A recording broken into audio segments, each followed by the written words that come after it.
Our next topic is electric field lines. നിങ്ങൾ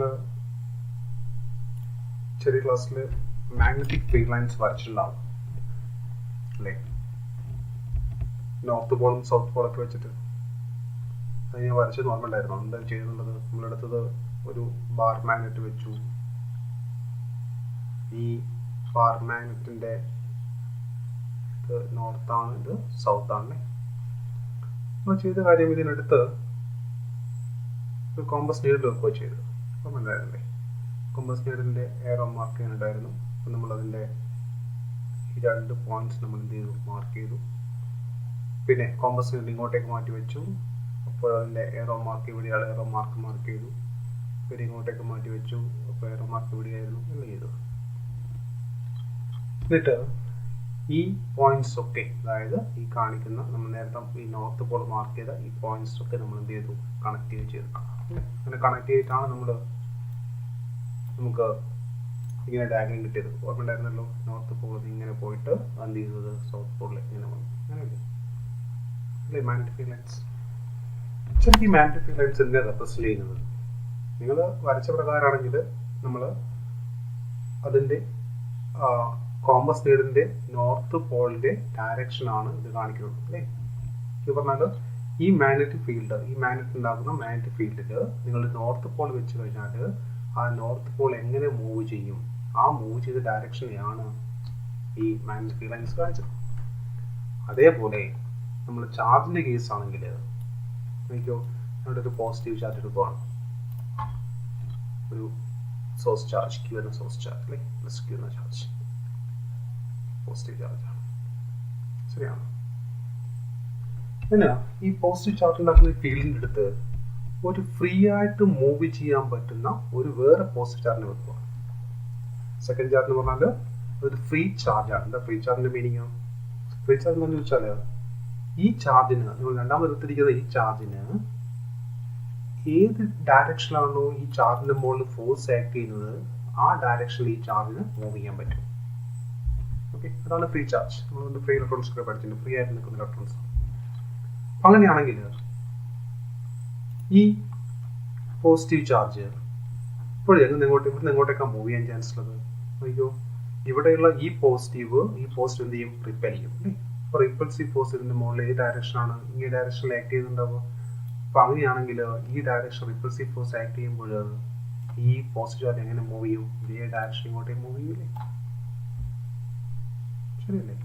അപ്പോൾ ഈ പോസിറ്റീവ് ചാർജ് ഇവിടുന്ന് മൂവ് ചെയ്തു, കുറച്ച് ഇങ്ങോട്ടേക്ക് വന്നു, ഇവിടെ എത്തി, വീണ്ടും ഫോഴ്സ് ആക്ട് ചെയ്യും. അപ്പോൾ വീണ്ടും ഇങ്ങോട്ടേക്ക് മൂവ് ചെയ്യും. അപ്പോൾ അത് ഫ്രീ ആയിട്ടുള്ള പോസിറ്റീവ് ചാർജ് ഞാൻ ഈ ചാർജിൻ്റെ അടുത്താ വെച്ചെങ്കിൽ ഇവിടുന്ന് മുതൽ എന്ത് ചെയ്യും? ഇങ്ങനെ ഇങ്ങോട്ടേക്ക് മൂവ് ചെയ്യും. ശരിയല്ലേ? അതേ പോസിറ്റീവ് ചാർജിനെ ഞാൻ ഇവിടെ വെക്കുന്നെങ്കിൽ എന്താ ചെയ്യുക? അത് നേരെ ഇങ്ങനെ ഇങ്ങോട്ടേക്ക് മൂവ് ചെയ്യും. ശരിയാണല്ലോ? ഇവിടെ വെച്ച് കഴിഞ്ഞാൽ ഇങ്ങോട്ടേക്ക് മൂവ് ചെയ്യും, ഇവിടെ വെച്ച് കഴിഞ്ഞാൽ ഇങ്ങോട്ടേക്ക് മൂവ് ചെയ്യും, ഇവിടെയാണെങ്കിൽ ഇങ്ങോട്ടേക്ക് മൂവ് ചെയ്യും അല്ലേ? ഇപ്പം ഞാൻ ഈ വരച്ചിരിക്കുന്ന ഈ എയറോട്ട് വരച്ചിരിക്കുന്ന ലൈൻസ് ഒക്കെ കാണിക്കുന്നത് ഈ ക്യൂ, ക്യാപിറ്റൽ ക്യൂ എന്ന ചാർജ് ഉണ്ടാക്കുന്ന ഫീൽഡിൽ ഒരു ഫ്രീ ആയിട്ട് മൂവ് ചെയ്യാൻ പറ്റുന്ന ഒരു പോസിറ്റീവ് ചാർജിന് വെക്കുമ്പോൾ അത് മൂവ് ചെയ്യുന്ന ഡയറക്ഷനെയാണ്. ഓക്കെ, ഈ ഡയറക്ഷനെയാണ് നമ്മൾ ഇലക്ട്രിക് ഫീൽഡ് ലൈൻസ് എന്ന് വിളിക്കുന്നത്. So electric field lines means ശരിക്കും ഇങ്ങനെ ഫീൽഡ് ലൈൻസ് ഒന്നും ഇല്ല അല്ലേ? സോ അതൊരു ഇമാജിനറി ലൈൻസ് ആണ്. അങ്ങനെ ലൈൻസ് നമുക്ക് കാണാൻ പറ്റില്ല. നമ്മൾ സൗകര്യത്തിന് വേണ്ടി ഉള്ള പല സൗകര്യത്തിനും കൊണ്ട് പറയാം എന്തൊക്കെയാണ് ഉപയോഗങ്ങളുണ്ട്. സോ നമുക്ക് ഡിഫൈൻ ചെയ്യാൻ പറ്റും. Electric field lines means these are the imaginary lines which represents the direction of motion of a free positive charge when placed in an electric field. ഒരു ഇലക്ട്രിക് ഫീൽഡിൽ ഒരു ഫ്രീ ആയിട്ട് മൂവ് ചെയ്യുന്ന positive charge വെച്ച് കഴിഞ്ഞാൽ അത് എങ്ങനെ move ചെയ്യും, ആ ഡയറക്ഷൻ ഇത് കാണിക്കുന്നത് ഒരു ഇലക്ട്രിക് ഫീൽഡ് ലൈൻസ് കാണിക്കുന്നു. ശരിയാണ്. അപ്പോൾ ഇത് ഓർത്തുവെക്കേണ്ട കാര്യം നമ്മൾ നേരത്തെ പറഞ്ഞിട്ടുണ്ടായിരുന്നു. ഒരു ഫ്രീ ആയിട്ട് അല്ലെങ്കിൽ ഒരു പോസിറ്റീവ് ചാർജിന്റെ മുകളിൽ ആക്ട് ചെയ്യുന്ന ഫോഴ്സിന്റെ ഡയറക്ഷനാണ് ആരുടെ ഡയറക്ഷൻ? ഇലക്ട്രിക് ഫീൽഡ് ഇന്റൻസിറ്റിയുടെ ഡയറക്ഷൻ അല്ലേ? ഫ്രീ ആയിട്ട് വെക്കുന്ന ഈ പോസിറ്റീവ് ചാർജ് മൂവ് ചെയ്യുന്ന ഡയറക്ഷനാണ് ഇലക്ട്രിക് ഫീൽഡ് ലൈൻസ്. ഇത് പറഞ്ഞാൽ ശരിക്കും ഇലക്ട്രിക് ഫീൽഡ് ലൈൻസ് കാണിക്കുന്ന എന്തിനെയാണ്? ഇലക്ട്രിക് ഫീൽഡ് ഇന്റൻസിറ്റിയുടെ ഡയറക്ഷനാണ്. ക്ലിയർ ആണല്ലോ? Okay, So electric field lines represents the direction of electric field intensity at a given point. ചില കേസ് നമുക്ക് വേണമെങ്കിൽ ഇത് ഇലക്ട്രിക് ഫീൽഡ് ലൈൻസ് ഇങ്ങനെ കർവൊക്കെ ആവാം. ഇങ്ങനെ കർവാണെങ്കിൽ എങ്ങനെ ഇലക്ട്രിക് ഫീൽഡ് ലൈൻസ് ഇലക്ട്രിക് ഞാനിവിടെ പി എന്ന പോലെ എടുക്കുകയാണെങ്കിൽ പി എന്ന പോലെ ഇലക്ട്രിക് ഫീൽഡ് ലൈൻസ് ഡയറക്ഷൻ ആണെങ്കിൽ കാണും. അങ്ങനെ കാണുമ്പോൾ ആ പോലെ നമ്മൾ എന്ത് ചെയ്യണം, ടാൻജന്റ് വരക്കണം. ആ ടാൻജന്റ് ഡയറക്ഷൻ ആയിരിക്കും ആരുടെ ഡയറക്ഷൻ, ഇലക്ട്രിക് ഫീൽഡ് ഇന്റൻസിറ്റിയുടെ ഡയറക്ഷൻ വരും.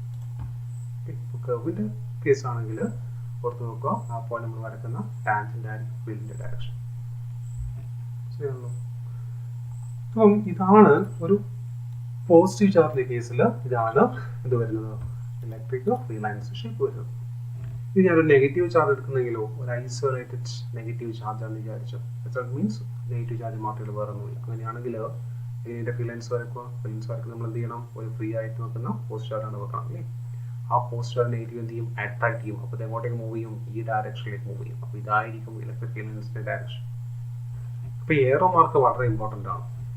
ശരിയാണല്ലോ. ഞാൻ ഇവിടെ പോസ്റ്റ് വെക്കുന്നെങ്കിൽ ആ പോസ്റ്റ് ഇങ്ങനെ ഇങ്ങോട്ടല്ലേ മൂവ് ചെയ്യാം.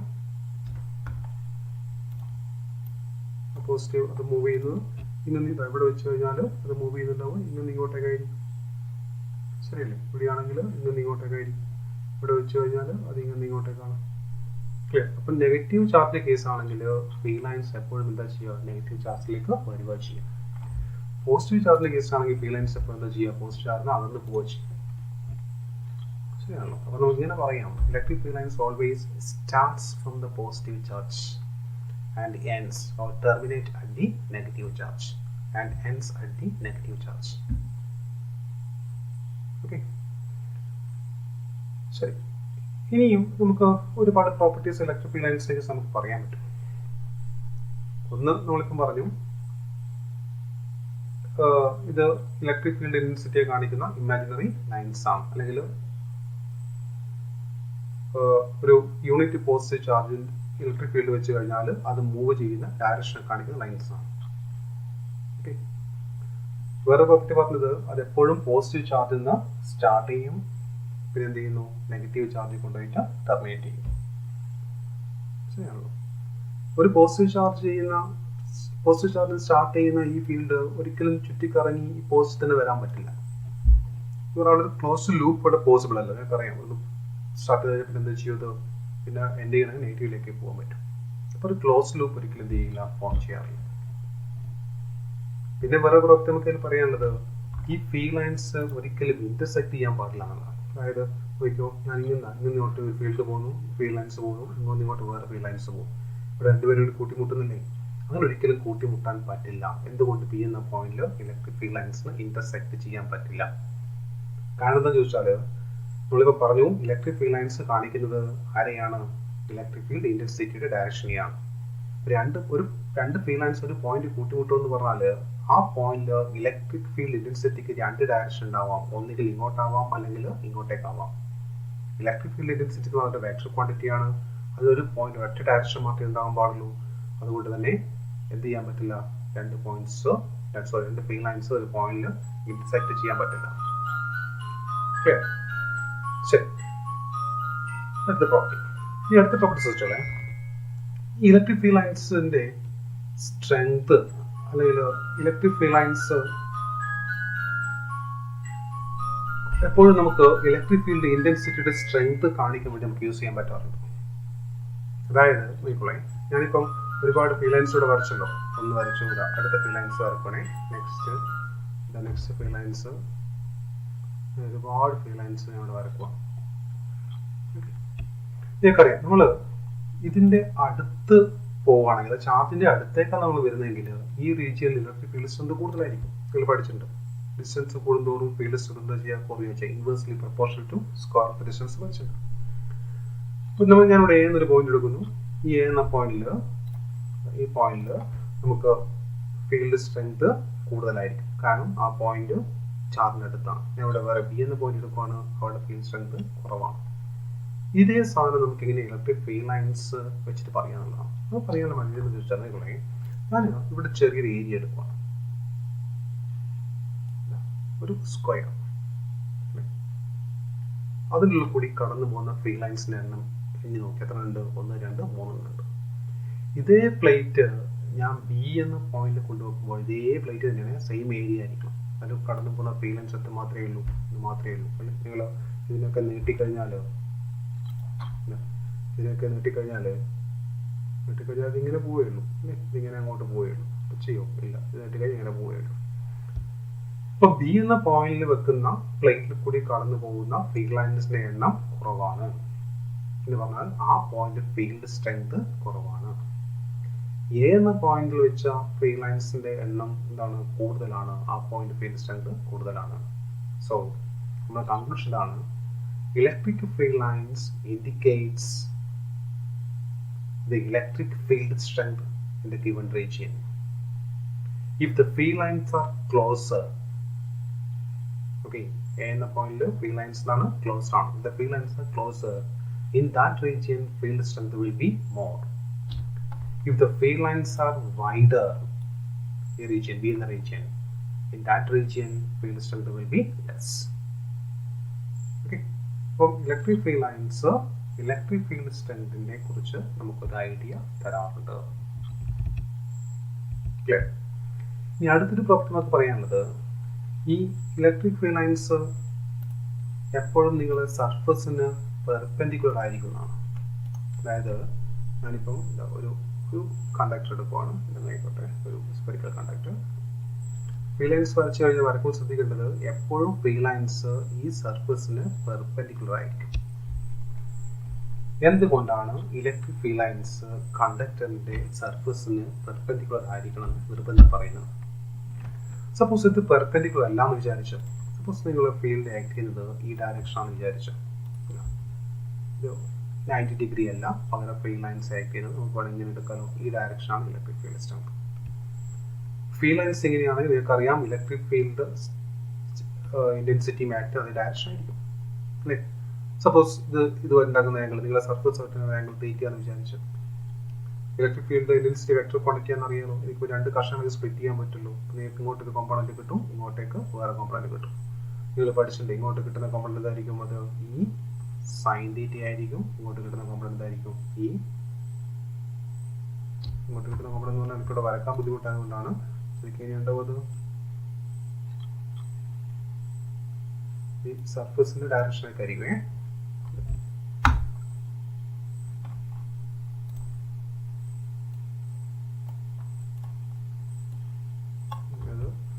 മറ്റു വരച്ചുതരാം.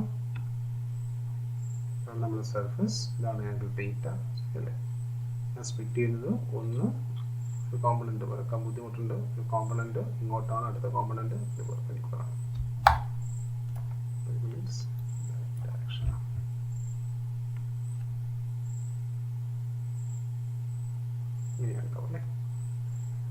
ഇത് ക്ലോസ്ഡ് ആംഗിൾ തീറ്റയാണ്. അങ്ങനെയാണ് ഇവിടെ കിട്ടുന്ന കോമ്പണന്റ് ഈ സൈൻ തീറ്റയാണ്, ഇവിടെ കിട്ടുന്ന കോമ്പണന്റ് ഈ കോസ് തീറ്റയാണ്. ശരിയാണ്. അപ്പം ഈ സൈൻ തീറ്റ വരുന്നത് നമ്മുടെ ഈ സർഫസിന് നേരെ പെർപെൻഡിക്കുലർ ആണ്. 90 ഡിഗ്രി വരച്ച് അങ്ങനെ ഉണ്ടാവും. ഈ കോസ് തീറ്റ എങ്ങോട്ട് ആക്ട് ചെയ്യുന്നുണ്ട്? ഈ സൈൻ തീറ്റ സർഫസിന് പെർപെൻഡിക്കുലർ ആണെങ്കിൽ ഈ കോസ് തീറ്റ ഉണ്ടാവുക അലോങ് ദ സർഫസ് ആയിരിക്കുമല്ലോ, സർഫസിന്റെ മോളിൽ കൂടെ തന്നെ ആയിരിക്കുമല്ലോ അല്ലേ. കണ്ടക്ടേഴ്സിന്റെ പ്രോപ്പർട്ടി നിങ്ങൾ പഠിച്ചത്, കണ്ടക്ടേഴ്സിന്റെ സർഫസിന് മുകളിൽ ധാരാളം എന്തുണ്ട്? ഫ്രീ ചാർജസ് ഉണ്ട്. അങ്ങനെയല്ലേ പഠിച്ചത്? ഫ്രീ ഇലക്ട്രോൺസ് ഉണ്ട്, നെഗറ്റീവോ പോസിറ്റീവ് ചാർജ്. അങ്ങനെയാണെങ്കിൽ ഈ ഫ്രീ ഇലക്ട്രോൺസ്, ഞങ്ങളുടെ പോസിറ്റീവിനാണ് കാണിച്ചത്, ഓക്കെ, ഇലക്ട്രോൺസ് ഒരുപോലെ എടുത്താൽ ഫ്രീ ഇലക്ട്രോൺസ് ഉണ്ടെങ്കിൽ ആ ഫ്രീ ഇലക്ട്രോൺസിന്റെ മുകളിൽ കൂടി, ഫ്രീ ഇലക്ട്രോൺസിന്റെ മുകളിൽ ഈ കോസ് തീറ്റ എന്നൊരു ഇലക്ട്രിക് ഫീൽഡ് ആക്ട് ചെയ്യുന്നുണ്ടാവുമല്ലോ. ഈ ഡയറക്ഷനിൽ സർഫസിന്റെ അതേ ഡയറക്ഷനിൽ അലോങ് ദി സർഫസിന്റെ മുകളിൽ കൂടെ ഈ കോസ് തീറ്റ എന്ന ഫീൽഡ് ഉണ്ടാവുമല്ലോ. പഠിച്ച് ഓർമ്മ ഉണ്ടായിരുന്നല്ലേ? ഫോഴ്സ് നിങ്ങൾ പഠിച്ചിട്ടുണ്ട്. Force electric field density is equal to F divided by Q എന്ന് പഠിച്ച് ഓർമ്മയില്ലേ? സോ F is equal എന്ന് പഠിച്ചിട്ട് നമ്മൾ F is equal to QE എന്ന് പഠിച്ചിട്ടുണ്ട്. അപ്പൊ ഇങ്ങനെ ഈ കോസ് തീറ്റ കോമ്പണന്റ് ഉണ്ടെങ്കിൽ ആ സർഫസിന്റെ മുകളിൽ കൂടെ ഈ കോസ് തീറ്റ എന്നൊരു ഫോഴ്സ് ആക്ട് ചെയ്യുന്നുണ്ടാവുമല്ലോ അലോങ് ദി സർഫസ്. അപ്പൊ എന്താ പറ്റുമെന്ന് അറിയോ? അങ്ങനെയാണെങ്കിൽ ഈ ഫ്രീ ഇലക്ട്രോൺസ് എന്താ ചെയ്യുക? ഫ്രീ ഇലക്ട്രോൺസ് മുകളിൽ QE കോസ് തീറ്റ എന്ന ഫോഴ്സ് ആക്ട് ചെയ്യുന്നുണ്ടെങ്കിൽ ഈ ഫ്രീ ഇലക്ട്രോൺസ് ഈ സർഫസിന് മുകളിൽ കൂടെ എന്ത് ചെയ്യും? മൂവ് ചെയ്യും. അങ്ങനെ സർഫസിന് മുകളിൽ കൂടി ചാർജ് മൂവ് ചെയ്ത് കഴിഞ്ഞാൽ നമ്മളെന്താ പറയുക, സർഫസിന് മുകളിൽ കറണ്ട് ഉണ്ടെന്ന് പറയും. പക്ഷെ അങ്ങനെ ഒരു കറണ്ട് ഇതുവരെ ഒബ്സർവ് ചെയ്തിട്ടില്ല. സർഫസ് കറണ്ട് കണ്ടക്ടർ നമ്മൾ ഇതുവരെ ഒബ്സർവ് ചെയ്തിട്ടില്ല. അങ്ങനെ ഒബ്സർവ് ചെയ്യില്ല എന്ന് പറഞ്ഞു കഴിഞ്ഞാൽ സർഫസ് കറണ്ട് ഉണ്ടാവുന്നില്ലെങ്കിൽ ആരുണ്ടാവാൻ പാടില്ല, ഈ ഫോഴ്സ് ഉണ്ടാവാൻ പാടില്ല. ഫോഴ്സ് ഉണ്ടാവാൻ പാടില്ലെങ്കിൽ എന്ത് സീറോ ആയി മാറണം, ഈ ടേം സീറോ ആയിട്ട് മാറണം. ഈ ടേം സീറോ ആണ് ഒറ്റ വഴിയുള്ളൂ. ഇവിടെ എന്ത് സീറോ ആണ്, കോസ് തീറ്റ സീറോ ആണ്. കോസ് തീറ്റ സീറോ ആണ്, ബീറ്റിന്റെ വാല്യൂ എന്തായിട്ട് മാറണം, 90 ആയിട്ട് മാറണം. അത് 90 ആണെങ്കിൽ ഈ എങ്ങനെയായിരിക്കണം, സർഫസിന് പെർപെൻഡിക്കുലർ ആയിരിക്കണം. ഓക്കെ, അതാണ് അതിന്റെ ബേസിക് റീസൺ. അപ്പം കൺക്ലൂഷനാണ്, electric field lines are always perpendicular to the surface of the conductor. If it is not perpendicular, the component of the field along the surface of the conductor causes the production of surface current, but that is not observed. Okay, so field lines will be always perpendicular to the surface. ഇതതിൻ്റെ വേറൊരു പ്രോപ്പർട്ടിയാണ്. ഇതൊക്കെയാണ് പ്രധാനപ്പെട്ട ഇതിൻ്റെ properties നമുക്ക് പറയാനുള്ളത്. Okay, ശരി, ഇത്രയും കാര്യങ്ങൾ ഇതിൻ്റെ ഈ പ്രോപ്പർട്ടി നിങ്ങൾ ഓർത്ത് വെക്കും. പിന്നെ നമുക്ക് ഇവിടുന്ന് വരുന്ന പ്രധാനപ്പെട്ട കാര്യങ്ങൾ, ഒന്ന് ഓരോ ചാർജിൻ്റെ കേസിലും ഫീൽഡ് ലൈൻസ് വരക്കുക എന്നുള്ളതാണ്. നമ്മൾ ഓൾറെഡി പറഞ്ഞു കഴിഞ്ഞു. പോസിറ്റീവ് ചാർജിൻ്റെ കേസിൽ ഫീൽഡ് ലൈൻസ് എങ്ങനെ ഉണ്ടാവും എന്ന് പറഞ്ഞു. നെഗറ്റീവ് ചാർജ് കേസിൽ ഫീൽഡ് ലൈൻസ് എങ്ങനെ ഉണ്ടാവും എന്ന് പറഞ്ഞു. ഒറ്റ വ്യത്യാസമേ ഉള്ളൂ, ഇവിടെ എറോ മാർക്ക് പുറത്തേക്കായിരിക്കും, ഇവിടെ എറോ മാർക്ക് ഉള്ളിലേക്കായിരിക്കും. നെക്സ്റ്റ്, ഒരു പോസിറ്റീവും നെഗറ്റീവുമുള്ള ചാർജിൻ്റെ സിസ്റ്റമാണ്. System positive and negative charges. ഇതിന് നമ്മൾ വിളിക്കാറ് ഡൈപോളിനെ വിളിക്കാറ്. അങ്ങോട്ട് പഠിക്കാം. ഇതായിരിക്കും ഇവിടെ ഫീൽഡ് ലൈൻസിൻ്റെ ചിത്രം. അതെങ്ങനെയാണ് അങ്ങനെ വരുന്നതെന്നറിയോ? നിങ്ങൾ ഇവിടെ പോസിറ്റീവ് എടുത്തു, പിന്നെ ഇവിടെ നമ്മൾ എന്തെടുക്കുന്നു, നെഗറ്റീവ് എടുക്കുന്നു. ശരി, പറഞ്ഞല്ലോ, ഫീൽഡ് ലൈൻസ് വരക്കണമെങ്കിൽ നമ്മൾ ഫ്രീ ആയിട്ട് മൂവ് ചെയ്യുന്ന പോസിറ്റീവ് ചാർജ് വെക്കണം. അങ്ങനെ പോസിറ്റീവ് ചാർജ് ഇവിടെ വെച്ച് കഴിഞ്ഞാൽ ഈ പോസിറ്റീവ് എന്ത് ചെയ്യും, റിപ്പൽ ചെയ്യും. ഈ നെഗറ്റീവ് എന്ത് ചെയ്യും, അട്രാക്ട് ചെയ്യും. അപ്പം ഈ ചാർജ് നിന്ന് ഇങ്ങോട്ടേക്ക് മൂവ് ചെയ്യും, ഇവിടുന്ന് ഇങ്ങോട്ടേക്ക് മൂവ് ചെയ്യും. ശരിയല്ലേ? ഇവിടെ നിങ്ങൾ ചാർജ് വെക്കുന്നെങ്കിലോ ആ ചാർജ് ഈ പോസിറ്റീവ് റിപ്പൽ ചെയ്യും. റിപ്പൽ ചെയ്തിട്ട് ഇങ്ങനെ പോകും. കുറച്ചങ്ങോട്ടായി കഴിഞ്ഞാൽ ഒരു ഷാർജ് അട്രാക്ട് ചെയ്യാൻ ചാൻസ് ഉണ്ട്, നെഗറ്റീവ് അട്രാക്ട് ചെയ്യാൻ ചാൻസ്. അപ്പോൾ ഇങ്ങോട്ടേക്ക് വരും. ഇവിടെ വെച്ച് കഴിഞ്ഞാൽ ഇങ്ങോട്ടേക്ക് വരും. ഇങ്ങോട്ടെല്ലാം വെച്ച് കഴിഞ്ഞാൽ ഇങ്ങനെ പോകും. അങ്ങനെ പോയിട്ട് എവിടെയെങ്കിലും പോയിട്ട് കറങ്ങി തിരിച്ച് ഇവിടെ എത്തും, ഇവിടെ എത്തും. അതാണ് നമ്മളിവിടെ കാണിച്ചിരിക്കുന്ന ഡയഗ്രം. ഇത് വരക്കുമ്പോൾ ശ്രദ്ധിക്കേണ്ടത്, ഇത് നിങ്ങൾ സർഫസ് ഉണ്ടാക്കുന്ന ആംഗിൾ എപ്പോഴും എന്തായിരിക്കണം, 90 ഡിഗ്രി ആയിരിക്കണം. അതേപോലെ ഇവിടെ വന്ന് ചേരുമ്പോഴും 90 ഡിഗ്രി ആയിരിക്കണം. ഇനി ഇത് മാറിയിട്ട് രണ്ട് പോസിറ്റീവ് ചാർജ് നിങ്ങൾ എടുക്കുന്നെങ്കിൽ അപ്പോൾ എന്ത് മാറ്റം ഉണ്ടാവും? രണ്ട് പോസിറ്റീവ് ചാർജുകളാണെങ്കിൽ ഇത് സംഭവിക്കും. ഫസ്റ്റ് പോസിറ്റീവ്, സെക്കൻഡ് ഇതും പോസിറ്റീവ് അല്ലേ. ഇവിടുന്ന് നമ്മൾ ഫ്രീ പോസിറ്റീവ് ചാർജ് വെച്ച് കഴിഞ്ഞാൽ ഇത് റിപ്പൽ ചെയ്യും, ഇത് അട്രാക്ട് ചെയ്യും? ഇല്ല. റിപ്പൽ ചെയ്ത് കഴിഞ്ഞാൽ ഇങ്ങോട്ട് മൂവ് ചെയ്യും. മൂവ് ചെയ്ത് കഴിഞ്ഞാൽ ചെറിയ ആംഗിൾ വ്യത്യാസം ആയി കഴിഞ്ഞാൽ അത് റിപ്പൽ ചെയ്ത് ഇങ്ങനെ പോകും. ഇവിടെ തന്നെ മൂവ് എന്ത് ചെയ്യും, അത് ഇങ്ങോട്ടേക്ക് വരും. ഇത് മൂവ് ചെയ്തിട്ട് ഇങ്ങോട്ടേക്ക് പോകും. ഇവിടുന്ന് തുറന്ന സാധനം ഇങ്ങോട്ടേക്ക് വരും. എങ്ങനെ ഉണ്ടാവും? ഇതിങ്ങനെ പല ഡയറക്ഷനിൽ ഇങ്ങനെ പോവുകയും ചെയ്യും. നേരത്തെ പറഞ്ഞ പോലെ 90 ഡിഗ്രി ആയിരിക്കും സർഫസ്. ഓക്കെ, ഇത് ശ്രദ്ധിക്കേണ്ട ഒരു കാര്യം, ഇതിൻ്റെ ഈ റീജിയനിൽ നിങ്ങൾക്ക് ഒരു ഒരുപാട് ഫീൽഡ് ലൈൻസ് നമുക്ക് വരക്കാം അല്ലേ. ഫീൽഡ് ലൈൻസ് വരച്ചു കഴിഞ്ഞാൽ ഒരു പ്രത്യേക പോയിന്റ് കൂടെ ഫീൽഡ് ലൈൻസ് ഒന്നും കടന്നു പോകില്ല എന്ന് കാണും. ആ പോയിന്റ് ഫീൽഡ് ലൈൻസ് കടന്നു പോകില്ല എന്ന് പറഞ്ഞു കഴിഞ്ഞാൽ അതിൻ്റെ മീനിങ് എന്താണ്? ആ പോയിന്റ് ആരില്ല, ഇലക്ട്രിക് ഫീൽഡ് ഇന്റൻസിറ്റി ഇല്ല. E=0 എന്നുള്ളതാണ്. ക്ലിയർ? ഫീൽഡ് ലൈൻസ് ഇല്ലെങ്കിൽ അവിടെ ഫീൽഡ് എന്തായിരിക്കും? 0 ആയിരിക്കും. ശരിയാണല്ലോ. എന്തുകൊണ്ടാണ് ഫീൽഡ് 0 ആയി പോയത്? ഫീൽഡ് 0 ആയി പോകാൻ കാരണം ഈ പോസിറ്റീവ് ഇതിന്റെ മുകളിൽ ഉണ്ടാകുന്ന ഫീൽഡ് ഇങ്ങോട്ടേക്കായിരിക്കുമല്ലോ അല്ലേ. അതേസമയം ഈ പോസിറ്റീവിന്റെ മുകളിൽ ഫീൽഡ് ഇങ്ങോട്ടേക്കായിരിക്കും, ഈ ഡയറക്ഷൻ ആയിരിക്കും. ഒരു പ്രത്യേക പോയിന്റിൽ രണ്ടും ഈക്വൽ ചാർജസ് ആണെങ്കിൽ മിഡ് പോയിന്റ് ആയിരിക്കും, അല്ലെങ്കിൽ അങ്ങോട്ട് മാറും. ഒരു പ്രത്യേക പോയിന്റിൽ these two fields will be equal and opposite, so they will cancel each other and the resultant field becomes 0. Clear? ഇതാണ് രണ്ട് പോസിറ്റീവ് ചാർജ് ഉണ്ടാക്കുന്ന ഫീൽഡിന്റെ ഷേപ്പ്. ഇത് രണ്ട് നെഗറ്റീവ് ആണെങ്കിലോ ഇത് തന്നെയായിരിക്കും ഡയഗ്രാം. ഒറ്റ വ്യത്യാസം മാത്രമേ ഉണ്ടാവും, ഏറോ മാർക്ക് എങ്ങനെയായിരിക്കും? ഓപ്പോസിറ്റ് ഡയറക്ഷനിലായിരിക്കും. ക്ലിയർ? ഇനി വേറൊരു പോസിബിലിറ്റി, വേറൊരു ഡയഗ്രാം നമുക്ക് പഠിക്കാനുള്ളത്, സപ്പോസ് നിങ്ങൾക്ക് യൂണിഫോംലി ചാർജ് ഒരു പ്ലേറ്റ്, ഓപ്പോസിറ്റ്ലി ചാർജ് നിങ്ങളെ ഇവിടെ ഞാനിത് പോസിറ്റീവിൽ പ്ലേറ്റ് എടുക്കുവാണ്, പോസിറ്റീവ് ചാർജ് പ്ലേറ്റ് എടുക്കുവാണ്, അടുത്തത് നെഗറ്റീവ് ചാർജ് പ്ലേറ്റ് എടുക്കുവാണ്. ഇതിന്റെ ഫീൽഡ് ലൈൻസ് വരക്കാൻ പറഞ്ഞാൽ ഇങ്ങനെ വരക്കും. ഫീൽഡ് ലൈൻസ് എപ്പോഴും എന്ത് ചെയ്യുന്നു, പോസിറ്റീവ് നിന്ന് സ്റ്റാർട്ട് ചെയ്യുന്നു. സ്റ്റാർട്ട് ചെയ്യുമ്പോൾ സർഫസിന് പെർപെൻഡിക്കുലർ ആയിരിക്കും, നേരെ എന്ത് ചെയ്യും, നെഗറ്റീവ് കൊണ്ട് എൻഡ് ചെയ്യും, അവിടെ പെർപെൻഡിക്കുലർ ആയിരിക്കും. ശരിയല്ലേ?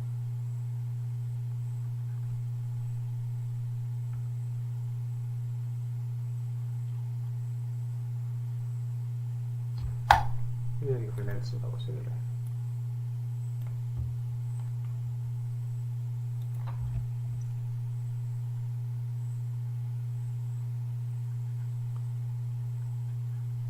ഇതിൽ വരക്കുമ്പോൾ ശ്രദ്ധിക്കേണ്ട ഒരു കാര്യം, നിങ്ങൾ ഇതിൻ്റെ സൈഡിലേക്ക് പോകും തോറും ഈ ഫീൽഡ് ലൈൻസ് പതുക്കെ പുറത്തേക്ക് ബൾജ് ചെയ്തിട്ട് ഈ 90 ഡിഗ്രി ആയിട്ട് വരും വെച്ച്. അതിന് കാരണം വേറെ പ്രോപ്പർട്ടിയും കൂടെ പഠിക്കാനുള്ളത്, ഈ ഫീൽഡ് ലൈൻസ് എപ്പോഴും ഒരു ലാറ്ററൽ പ്രഷർ എന്ന് പറഞ്ഞാൽ സൈഡ് വൈസ് പ്രഷർ കൊടുക്കുന്നതാണ്.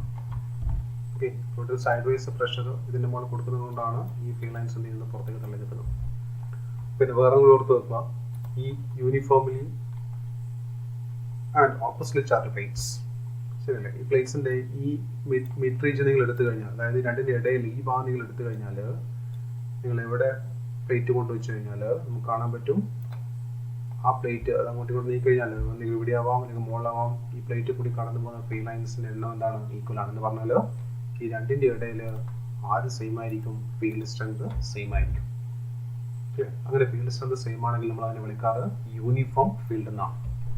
ഓർത്ത് വെക്കണം, യൂണിഫോം ഫീൽഡിന് റെപ്രസെന്റ് ചെയ്യാനുള്ള വഴി എന്താണെന്ന് ചോദിച്ചു കഴിഞ്ഞാൽ എന്താ ചെയ്യേണ്ടത്, യൂണിഫോം ഫീൽഡ് റെപ്രസെന്റ് ചെയ്യുന്ന വഴി ഈക്വലി സ്പേസ്ഡ് ആയ പാരലൽ ലൈൻസ് വരക്കുക എന്നുള്ളതാണ്. ഓക്കെ, ഈക്വലി സ്പേസ്ഡ് ആയ പാരലൽ ലൈൻസ് ഏറെ മാർക്ക് ഉണ്ടാവണേ. പാരലൽ ലൈൻസ് മീൻസ് അതാണ് എന്ത് കാണിക്കുന്നത്, യൂണിഫോം ഫീൽഡിനെ കാണിക്കുന്നത്. ശരിയാണല്ലോ? ഇതൊക്കെ എന്താണ്, യൂണിഫോം ഫീൽഡുകളാണ്. ഓക്കെ, അപ്പം ഇതിൻ്റെ പ്രധാനപ്പെട്ട പ്രോപ്പർട്ടീസ് എന്തൊക്കെയാണ് ഓർത്ത് വെക്കുക. അതുകൊണ്ട് കൃത്യമായിട്ട് നോട്ട്സ് ഉണ്ടാക്കിയിട്ടുണ്ടാകും. ഓക്കെ.